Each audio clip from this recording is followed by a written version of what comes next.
Hello, si Kuya Lloyd. Yung pagkasabi niya na, Jessica, matanda na yung mama mo, papa mo. Okay lang ba? Ganyan na lang ba dapat? Nagsasabi yan sila sa akin na, nak, nagdi-demolish na dito, ganyan, isa tayo sa walang mabibigyan. Sabi ko pa nga, i-question ko pa yun, sabi ko, bakit hindi tayo mabibigyan? Bakit hindi tayo kasama sa relocation? Kasi dito naman ako pinanganak. Talagang inuna ko lang yung priority ko that time kasi ako talaga yung pinakakawawa. You have something to tell, Kuya Mark. Sorry kung lagi tayo nag-aaway ng buhay ka pa. Nung panahon na nagpapagawa ka ng bahay, na-feel mo ba na wala kaming support sa'yo?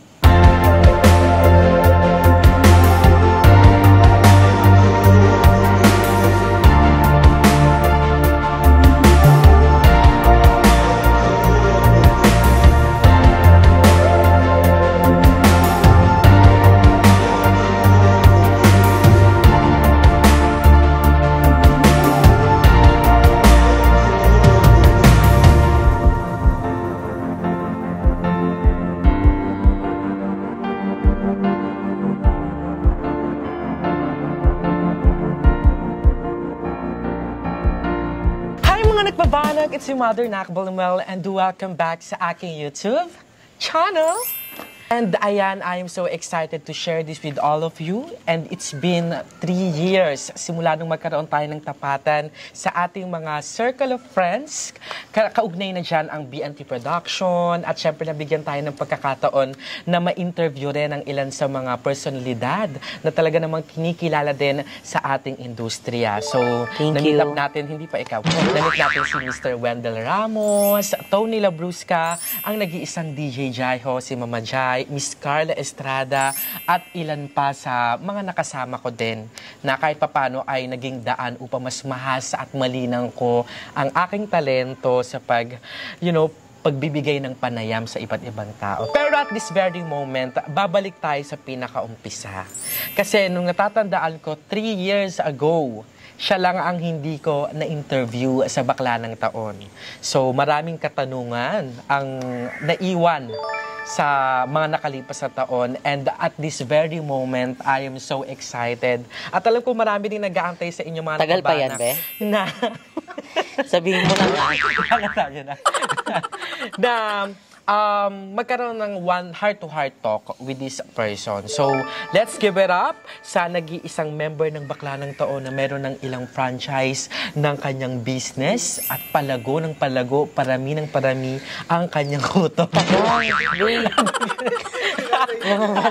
Let's give it up to Miss Jessica Absalon. Hi, mga anak, baba na. Kunyeta ka, kala ko hindi mo natin papakita sa haba-haba ng mga intro ba yan? Pero totoo outro na ata ko. Totoo yung sinabi ko, ikaw lang yung hindi ko na-interview sa Bakla ng Taon. Actually, talagang tinago ko talaga kasi hindi ako tatakot talaga.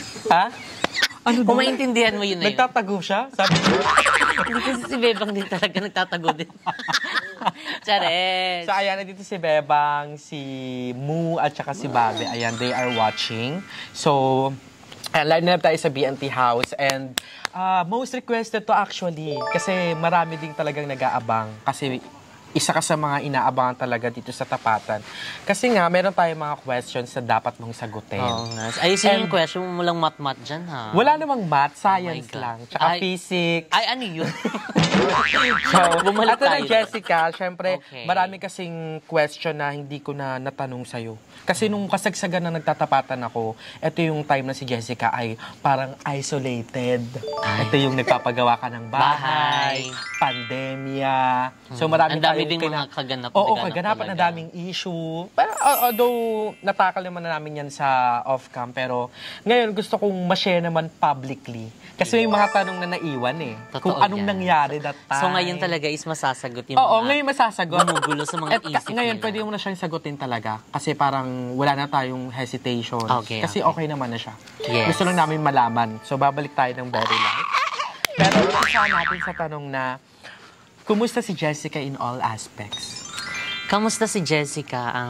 Happy ako. Ayan, kasi syempre talagang ang pinaka-worried ko lang talaga kasi nung nasa Kaingin, yung makatakas sa talagang problema namin na umuulan. Kasi knows mo naman, from the CR pa lang, ang CR namin is talagang kanal lang po talaga, wala po kaming inidoro. So talagang isa yun talaga sa problema ko no, nung mga panahon na nasa Kaingin pa kami na bumabaha, yung hindi kami makatulog kapag nagbabagyo talaga at saka umuulan kasi babantayan namin yan kung tataas ba or bababa. So, super happy ako na nalagpasan namin yung part na yon and ngayon is talagang binibless din. Ayan, hindi din sa maraming taong mga mabubuti ay na nakapalibot bagko sa mga mga knowledge din ayan from the peoples around me and syempre sa partner ko din na talaga namang ginabayan din talaga ako para akong bagets din. Pero kasi kahit pa paano ngayon stable na tayo, lalo ka na stable ka, yung spiritually gaano kalaki yung connection mo with God? Gaano kalaki yung talagang araw-araw ko siyang pinapasalamatan sa lahat ng pangyayari ngayon. Yung talagang hindi ko rin in-expect na makakapunta sa mga lugar na talagang pangarap lang, at saka magkakaroon ng business na ganito na talagang sinusuportahan din talaga. So, sobrang thankful. So, yung connection ko kay God is talagang talaga, parang 10/10 talaga. Ay, kala ko 3 bars. Wi-Fi. Na-charge ba yun? Puro hindi. That's nice to know. Kasi marami kasing kaya ko yung tinanong kasi parang minsan kasi sa dami ng achievement, sa dami ng binibigay ni Lord na blessing, puro lang tayo parang hiling. Totoo yan. Totoo yun. Puro tayo hiling in a sense na nakakalimutan nating magpasalamat. And that's good to know, coming from Jessica, from her experiences, na kahit paano yung connection, hindi niya nakakalimutan. Alam mo yung parang pinangarap lang natin yung sama-sama tayong tumanda. Correct. Yung naalala ko yung gabing yun. Yung lang kami grabe na... din yung bigay ni God. Dadating yung araw, tatanda kami sa isang bahay. Kakasama kami. Kanya-kanya kami ng toka ng gastusin. Tapos mga ambisyosa pa kami, yung parang isa-isa pa kami kasasakyan. Ay, andyan na si talaga. Susundo-sundo. Pero yung dapat, unti-unti natin siyang na-achieve. Pero yan, that's nice to know na okay si Jessica. So, okay si Jessica. Super okay. And sana okay na din tayo. Okay? Okay ang mga puso. Okay, so babalik na tayo ng konti. Ito na yung part na parang nagkaroon kasi ng gap. Ito yung mga tanong na gusto naming malaman. Hindi lang ako, pati buong bayut. And yung mga tao. Kasi parang nagkaroon nga ng confusion, ng commotion nung part na to. Okay. Ito na. Nung panahon na nagpapagawa ka ng bahay, na-feel mo ba na wala kaming support sa'yo? Na-feel ko na wala kayong support. Actually, hindi ko naman siya na-feel. Kasi that time kasi yung nagkaroon talaga, hindi na natin itatago. Nagkaroon talaga ng parang talaga, misunderstanding. Hindi, away talaga. Away. Nagka-pisikalan. Dumating sa point ng pisikalan. So, yung yung time na yun, kahit paano kasi meron pa rin naman akong connection sa inyo noon. So, nagchat-chat pa ako kay Madam Ivan, ganun. Pero, that time kasi yung kami, nag-separate kami sa BNT House is talagang nag-focus yung isip namin na parang ituloy yung plano namin na yung bahay. Kasi nga, syempre, isa kami sa talagang hindi mabibigyan ng relocation at saka ng bayad ng bahay. So, talagang namin na, what if na na natin, i-focus natin yung sarili natin na maghanap tayo ng bahay para sa pamilya mo. So, actually, si mo talaga yung nagpo-push sa akin nun. So, ako din, bilang, syempre nga na, ako, umalis muna sa, piling ng BNT. So, talagang sabi ko, sige, mag-focus na muna tayo. Kasi, syempre, at the end of the day, yung family talaga yung makakasama natin sa problem man or sa achievement. So, yun, hindi din naman ako nagkamali na parang mag-focus nung that time kasi syempre, alam ko naman na isa din ako sa magiging kawawa kung hindi ko man magawa yung yung pinagpatuloy ko noon. So, yung pag-alis sa BNT House, yung pag-focus sa pagpapaano ng bahay, maghanap. So, yun, hindi ko naman siya na-feel. And yung ano naman, yung papatapos na yung bahay, is syempre nag-ano naman kayo, nag-visit naman kayo noon, 'di ba? Kasi nga marami na ding tao na talagang nag-aano na ng mga nag-iisip na. Oo, kasi parang hindi daw may bisita ganyan-ganyan. Tapos ako din inaano din sa grabe siguro yung ginawa mo.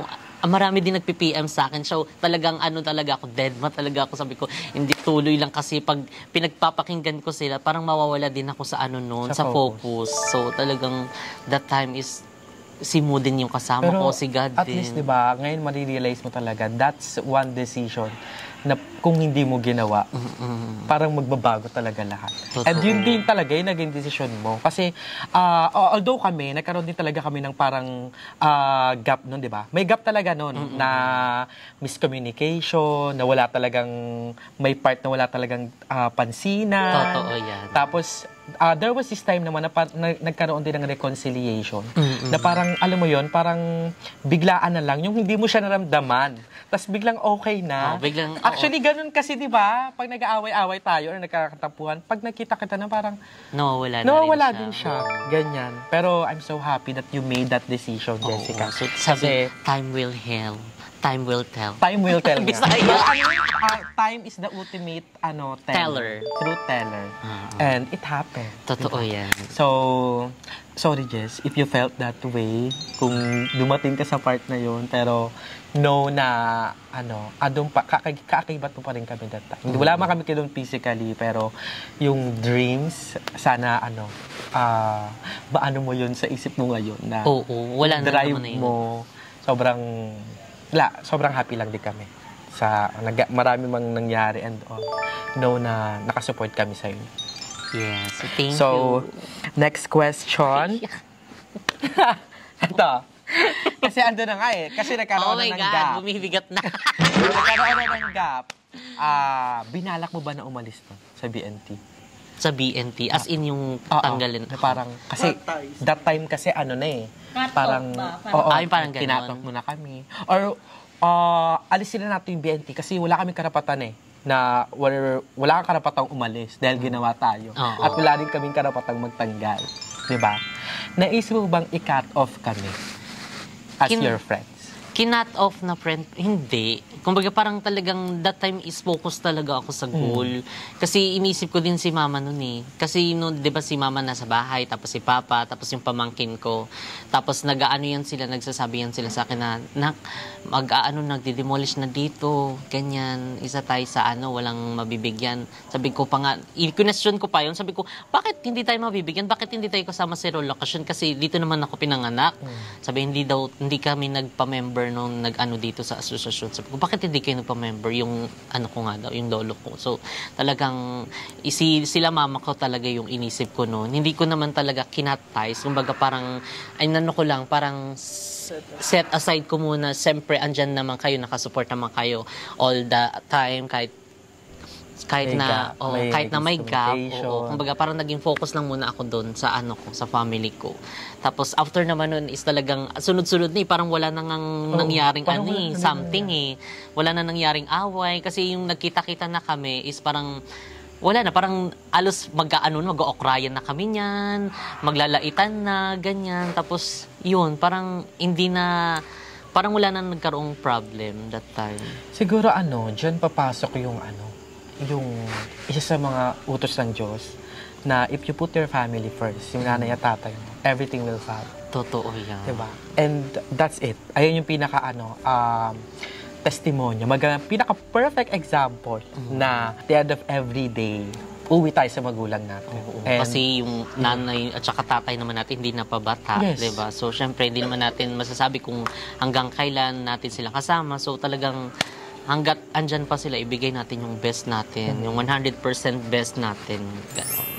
Diba? Di tulad natin, bata-bata pa tayo, pero mukha na matanda. Iyak ako. Wala pa tayo.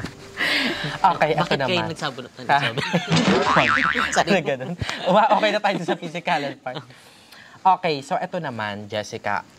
Since eto na, ang dami na nangyari, natapos mo yung bahay mo, nagkaroon ka ng business, and ito pa rin yung mga tao talagang nagsasabi, kino-compare tayo sa bawat isa. Kung sa amin, kung sa perspective ko, ako tatanungin, pag kino-compare kami, na parang nakakainis sa part na happy na kami sa isa't isa. People are just, comparing and comparing. Ikaw, kapag tinatanong ka, pag kino-compare ka sa amin, paano mo siya tinitake? Pag kino-compare, actually, ilang beses ko na din yung pinapaliwanag, pero hindi din natin kasi mapipilis yung tao. Kahit sabihin natin, wag nyo kami pang-compare, pero may sarili-sarili silang utak talaga. So, kung yun yung ano nila na mag-hate, pero wala eh. So, ilang beses ko na sinasabi, may kanya-kanyang timeline kami. Correct. May kanya-kanyang priority. So, talagang inuna ko lang yung priority ko that time kasi ako talaga yung pinakakawawa, 'di ba? So, sa lahat ng BNT, ako yung walang bayad sa relokasyon, bayad sa bahay. So, pag kino-compare, hindi naman kasi, naman yan eh, parang yung naman, Subjective yan subject, kung paano mo siyang iti-take. So yun, sabi ko, may kanya-kanya naman din kaming achievement in life. Hindi naman dapat kung na-achieve ko yung ganito, kailangan magkaganto din sila. 'Di ba? Yes. So, bawat din achievement is parang importante din sa atin talaga yun. Oo, maliit o malaki. Progress is a progress. Kaya, yun, actually, paulit-ulit din yan yung comparison. Diba? Although, somehow, yung comparison kasi, since subjective nga yan, minsan naman, yung comparison, maganda din siya kung good mo ning tinitake. So, it's a matter of kung ano yung papakinggan mo. If you filter out mo din. Kasi ako, minsan, kino-compare ako, but then again, at the end of every day, sabihin ko na lang din na, it's good. Kaibigan ko yan. Ganyan lang. Sila. Parang kaibigan lang yan dati eh. Parang doon mo na siya titignan eh. And that's something na sana ay maano din ng mga viewers na hindi lang din sa amin, sa buhay nyo din, i-filter out natin. Kasi baka mamaya kung pinapakinggan natin yung side lang na puro negative, lalamunin din tayo. So, ayun. Ganun kung para namin tinitake. As representation ng mga bayota. So, ikaw, Bebang, paano mo siya tinitake? Paano mo tinitake yung Yung drugs. Charis. Charis lang. Sige, abalan natin si Bebang, mga babawi. Ito naman, ito mga naman tayo, mga details. Kasi na-establish mong bahay. Ito, magkano ang nagastos ng BNT Jessica sa bahay? Bilang ako kasi nagpapagawa, so meron pa akong mga need bilhin, ganyan. Actually, kasi hindi ko din siya yung exact? Oo, yung exact. Kasi syempre may mga may mga fairy godmother din na talagang nagsusupport, 'di ba? Na nagbibigay din ng pangdagdag ng ganito, ganyan, gamit, ganto. Pero tingin ko siguro nasa 1 point plus Hindi ko lang talaga masyado talaga estimate. 1 million din. Ganon. Ang laki ng bahay mo. Ganon. Mali yung tanong ko. Kung sa akin, 1 million, mas malaki yung kanya siguro 3 ganon. 3 million. Pero, tinignan ko sa point of view na, milyonarya tayo, te. Diba? Diba? Uy, meron sa YouTube, diba? Makikita kung ilan yung naging revenue natin. Ay, yung in total. Okay, sige. Diba? Yung mga, di natin napapansin yung gastos, diba? Grabe din. Pero ang galing din natin. Mga bagets-bagets pa tayo. Parang ang dami rin natin kahit pa paano ang galing na-ipundar talaga. Ibahin niyo. Bebang. Wala, kasi siya. Nalulung kasi siya. Ito, bilang, anong masasabi mo na ikaw yung bunso, pero ikaw yung provider? Bunso? Ako bunso? Si Andrew? Magkakapatid. Sorry. Ulit. 1, 2, 3, go. At naman, Jessica, personal, experience. Sa atin, mga katulad natin, ikaw yung bunso, tayo yung bunso, pero ikaw yung naging provider. Paano mo siya tinitake? Yung parang, pagiging ikaw na yung breadwinner. nagsusupport, ikaw na yung breadwinner, pero ikaw yung bunso. Mahirap siya, pero alam mo yun, hindi ako nagre-reklamo na ganun, yung alam mo yung ganun. Paano yun? Diba? Parang ako na lang laging ganito. Kasi parang yung pagre-reklamo mo, parang bagets ka masyado nun. Pero ngayon kasi, syempre, binibigyan tayo ng mabibigat na responsibilidad. Syempre, alam na yan ni Lord na parang kaya natin yan.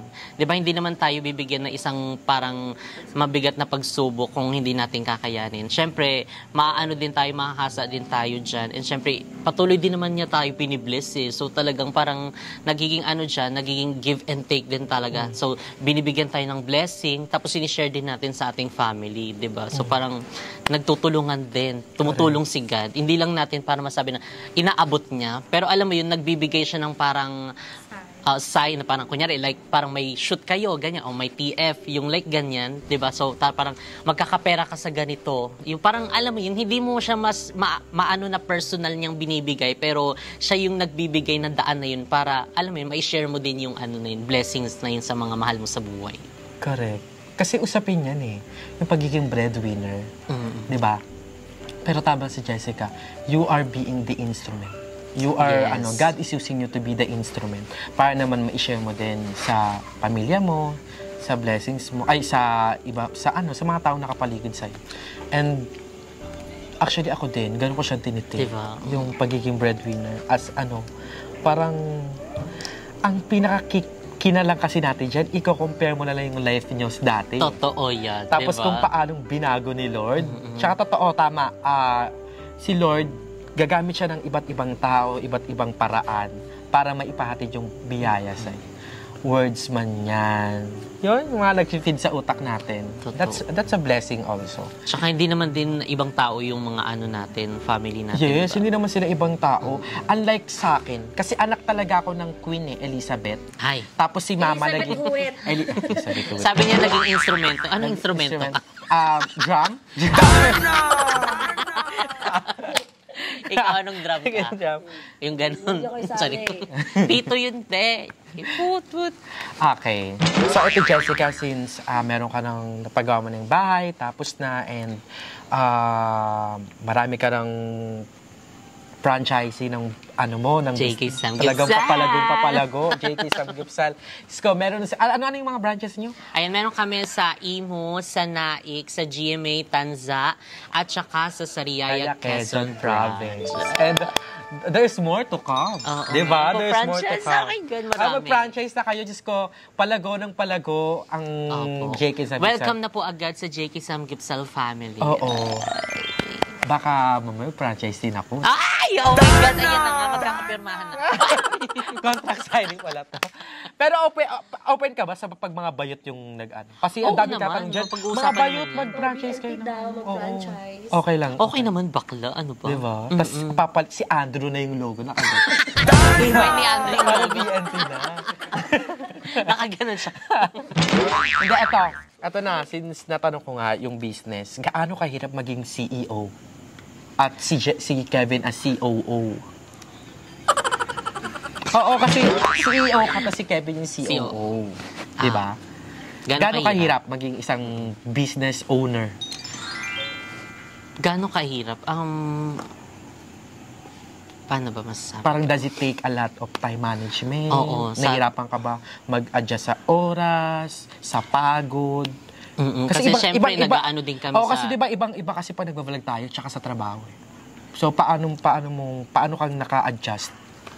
So, yun nga, yung una, talagang parang inano muna namin, parang naglaylo muna kami sa YouTube noon. 'Di ba? Alam naman nila yun, parang di pa kami nag-upload that time. So, nag-focus talaga kami sa business. Kasi syempre, marami pang dapat i-improve, marami pang dapat na parang malaman sa business bilang bago-bago lang kami. And willing naman din kami sa lahat. And kumbaga parang yung na everyday na routine namin na yun, kumbaga parang kinakapa na namin siya. Tapos hanggang sa parang nakahanap na kami ng time, kumbaga parang ayan, nakakapag na kami sa sa YouTube kahit Kasi papano. kahit paano yung manpower nyo, lubago na, may nagbabantay na. Dati kasi self-unmanaged talaga kayo, no?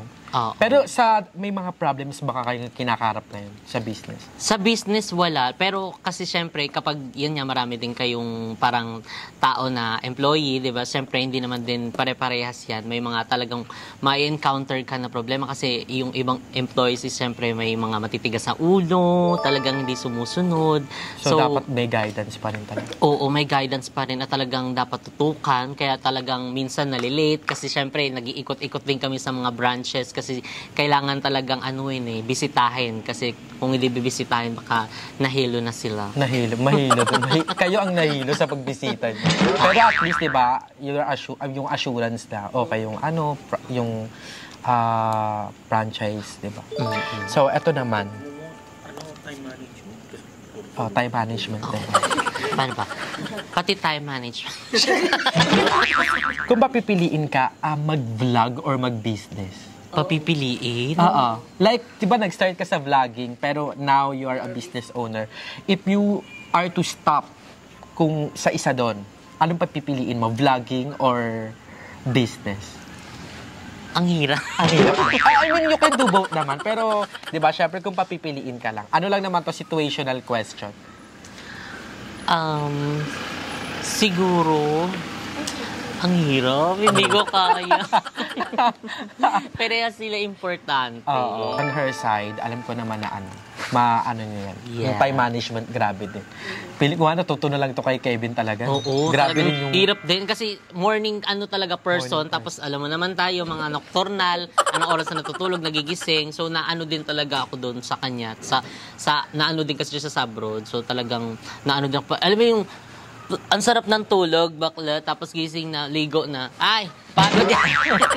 So, everyday routine, kumbaga parang nasasanay na din, ganun. So, pero ito, Jessica, right now, with all of the things na meron ka ngayon, kung si Kevin pupunta ulit sa ibang bansa, kaya mo?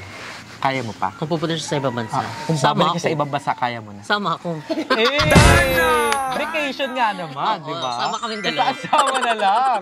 O nga na, Hindi pero pwede isa lang. kaya mo na ngayon. Kaya ko na. If ever na... Alis na si Kevin. aalis si Kevin, kaya mong i-manage lahat. Ang feel ko hindi. Iba rin yung part talaga Oo, niya. iba. Kasi sa amin talaga siya talaga yung pinakaano talaga sa mga ganyan. Siyempre, hindi pa nga ako marunong mag-drive di ba? So, paano yan? Puro grab, gastos yan. Nailo yan. Si Kevin di ba? talaga Tapos yung ang lalaki turning pa ng point. branches. Pagod yan, lakad yan, ganon. Hindi talaga, be. Si Kevin yung turning point mo, actually. At parang nakita namin lahat yun. Kung paanong si Kevin talaga isa sa mga nagbago. Si dati, tilapia ka lang. Ngayon, Diba? grabe na. Ano na Shark ako ka ngayon? na. Baby shark. Ganda yan. Dolphin. Kabog ka eh. Okay, so, ayan lang yung mga katanungan na feeling ko kasi yung ilan sa mga tanong dito, doon din babagsak. Kaya, tinodo ko na yung tanong. Pero, ayan. Since tapatan with Ate Mo Live si 2024, this is season 2 actually. Oh my God, season 2 Meron pa tayong inihandang part ng vlog na ito na kung saan meron ako mga ipapakitang pictures kay Jessica. And ayun, sasabihin niya lang yung thoughts or message niya doon. Sa picture? O sa picture na ipapakita ko sa kanya. So, ipa-flash ko din sa screen ang mga nakbabanak yung picture para makita nyo din ang lubusan. Pero, ayan. Jessica, you can say whatever you want. Okay. Sa isang picture eh. Walang time frame. So, kung kahit hanggang alas 3 tayo, sa isang picture, okay lang. Isang Okay. picture ako maiiyak. The first picture na ipapakita ko kay Jessica, grabe, sobrang importante sa kanya ito. Oh my God, kinakabahan ako. Ano? Sobrang daming memories dyan. Sobra, as in, nung childhood, talagang dyan din talaga na naubog yung isang Jessica. So, oh my God. Sana bumalik yan. Ibalik nila, dinimolish nila eh. Bakit kasi sila nagdidemolish? Kaya sinama ko siya kasi alam ko na wala na siya. Pero anong message mo dito sa bahay na ito? Maraming salamat sa 17 years. Ayan, sobrang dami. Ikikip ko talaga itong picture na to, itong memories na nabuo dito sa bahay na to. As in, sobrang dami. Pati yung mga kabataan natin, yung mga puno dyan. Kalbo ka pa nito. Oo. Ang daming, kalbo. ang daming games na nabuo dyan. Minsan talagang nakaka-invento tayo ng games eh. Oo. May mga dyan. So, for 17 years, ayan yung naging bahay nila, Jessica. And dyan nahubog yung Jessica, kung anong Jessica ngayon. So, bago pa man dumaan sa mga masusubok talagang problema, dyan muna nag-start lahat. Baha, dyan nag-start. Yung pagpabalot ni Ate Vicky ng mga tinapon sa SM. Ng sako. Mga sako, dyan bumabagsak lahat. Mga baboy, wala na.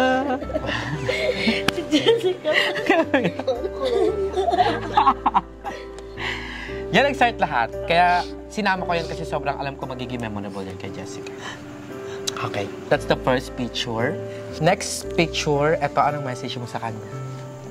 Hello, si Kuya Lloyd.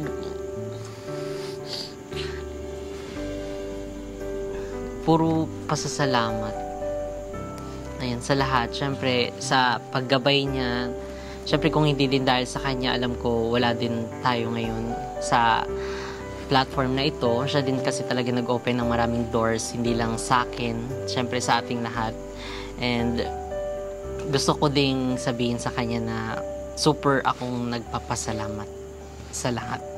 And gusto ko din sabihin na tupad ko yung isa sa... Actually, hindi ko sinabing, sige kuya, susundin ko yung ganyan. Kumbaga parang tumatak siya sa isip ko.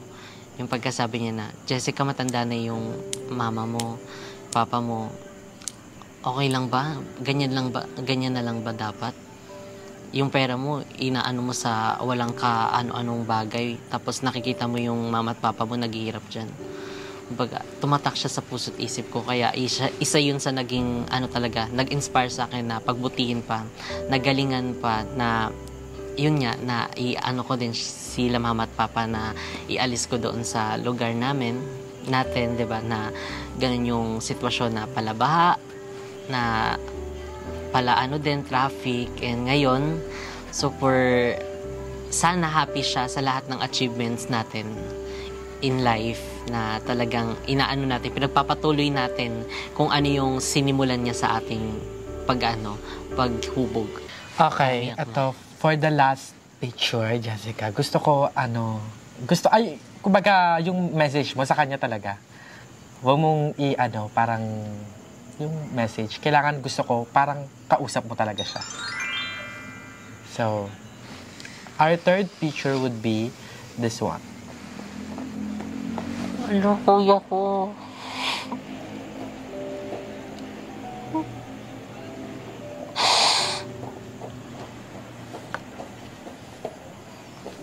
You have something to tell Kuya Mark. Sorry kung lagi tayong nag-aaway ng buhay ka pa. Para kasi kaming aso't pusa, magkakapatid, lalo yung kuya ko. Lalo kapag inuutusan kami ng papa ko. Yung gusto lang namin nasa galaan. Kapag inutusan yung isa, ipapasa yung utos doon sa bunso. So, yun din yung sobrang pinag-ano ko sa kanya. Sorry sa lahat. Na naging din akong kapatid. And sana happy siya kasi nasa mabuting kalagayan na si mama at papa ngayon. And sana nandito siya nung na-achieve yung mga kung anong meron tayo ngayon.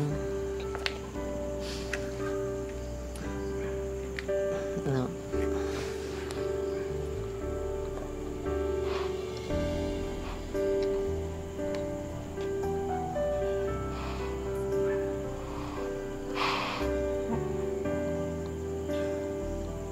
Miss ko siya, sobra.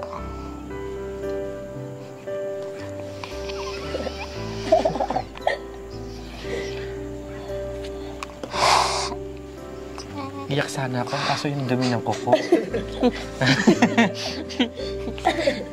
Pero sa mga hindi nakakilala kasi, this is Kuya Mark. Sila yung pinakapangalan nila, Jessica. And taong 2009, 2007. Siya yung unang nakilala. Actually, hindi namin kilala talaga si Jessica noon. Si Kuya Mark kasi bakla din. Si Kuya Mark sobrang galing kumanta, Remediation Velasquez. Tapos siya yung lagi nakakarating dun sa part namin. Lalo na pagbaha. Kasi nga, pagbaha sa kanila, siya yung unang-una ding dumirescue talaga. Di ba? Tapos, masali din yung mga ano-anong pageant. Super galing kumanta. Sobrang taas ng boss. Kaya, without Kuya Mark, hindi rin namin makikilala talaga si Jessica. So, kaya ko siya pinili as one of the pictures. Kasi, alam kong napakalaking part niya sa connection natin. Lalo na sa'yo, bilang siya yung panganay. And I know that he's so proud of you, na he's very happy of what you've become. Kasi, dati nga nag-aaway lang kayo. Kalbo! Yan, lagi na. Kalbo kasi yung pangalan niya. So, alam ko din na ngayon, wala man siya dito physically, he's watching there. Together with Kuya Lloyd, they are proud of you. Tumingin din, wala sila dyan. Sounds! So, ayun lang, Jessica. I hope na nagustuhan mo yung may bigla tayong pa-picture. Oo, bakit ganon? And thank you so much for answering all of the questions. You're welcome. And Thank you ito so na lang, much. pinaka-message mo na lang sa mga dreamers din. Bago natin i-end tong video na to. Sa lahat ng nangangarap, ayun, syempre, lahat naman tayo may pangarap. So, kailangan meron lang tayong sipag-tiyaga and syempre, kapit kay Lord. Ayun, syempre, hindi naman natin magagawa yan kung hindi nang walang guidance ni God. And syempre, kung may buhay, may pag-asa. So, kaya tuloy-tuloy lang. So, doon tayo tumingin sa goal natin, sa pangarap natin sa buhay. Wag na sa kung saan-saan para mas mabilis ang pag-abot. And sabi nga, lagi sinasabi sa end of video niya, spread Love, don't, don't hate. hate. So, thank you so much, Jessica, thank you for so being much, with us. Mother. Asan yung flower for Jessica? Magwawalis ako. Nakatanim pa. Ay, nakatanim pa. Anihin mo na lang. Anihin pa. Dahil maraming Yes, salamat, thank you so Jessica. much, And Mother Napa. finally, natapos na ang circle ng bakla ng taon. And comment down below kung sino ang bet yung mag-guest natin ulit. So, version ng 2024 naman to. So, kasi yung mga time na ano pa tayo wala pang problema and all. So, comment down below kung sinong BNT ang gusto nyong next na ma-interview natin. Yes, i-comment yun na yun. Yes, and i-PM nyo sa akin kung meron kayong mga tanong na bet nyong itanong sa BNT ito. And ayun lang, maraming salamat. I hope na nag-enjoy kayo sa talakayan natin. Yes, maraming salamat, mga So, nakbabana. ayan, disclaimer lang sa mga na-questions ko, sa mga nagdaan, mga throwback questions natin. This is not to steer issue. Dito para palakihin natin, buhayin natin.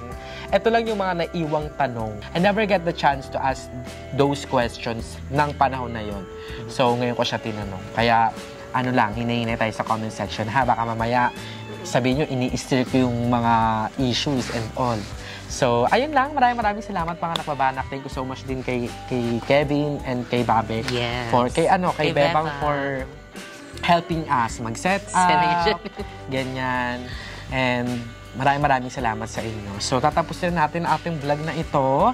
If you like this video, so, ayan, kung nagustuhan nyo itong video ito, don't forget to like and share this video. And syempre, mag-subscribe na kayo kay Ate Mo Lindsay. Yes, Yes, subscribe. kay Ate Mo Lindsay. Ate mo, ate nila, ate nating lahat. Ate Lindsay. And syempre, mag-subscribe na rin kayo kay Jessica, Yes, kay thank you Bebang, po. and sa aming Bakla ng Taon channel, and syempre sa iba pang individual channels ng Channel ng mga mga bayo. bayo. Kay Kevin also, mag-subscribe na kayo kay Kevin. Hindi nag-YouTube. Nabigla siya. And abangan nyo pa yung mga vlogs namin lahat. So again, maraming salamat. It's your mother Nakba, aka Ate Mo Lindsay, na lagi nagpapaalalang ipalaganap natin ang relihiyon ng pababanag. It's your mother Nakba Limuel, signing off. Bye! Walang dushe-dushe. Dushe. Dushe-dushe. Camera. Atang gabi tinukan. Hindi ka na, Will. Ito na. Si Kami, kinig. Ayaw nga ito transfer nyo pa. Dali lang.